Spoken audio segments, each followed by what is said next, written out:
नमस्कार प्रभुका प्रिय दाजुभाइ तथा दिदीबहिनीहरू। आज तपाईँ डर, चिन्ता वा अनिश्चिततामा हुनुहुन्छ भने परमेश्वरको वचन तपाईँका लागि आशाको सन्देश लिएर आएको छ।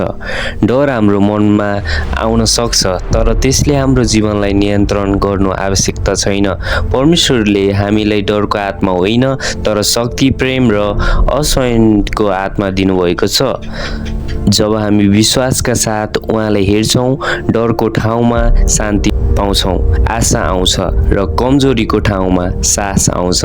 याद राख्नुहोस्, परिस्थिति ठुलो देखिन सक्छ, तर हाम्रो परमेश्वर प्रत्येक परिस्थितिभन्दा महान हुनुहुन्छ। तपाईँ आज जे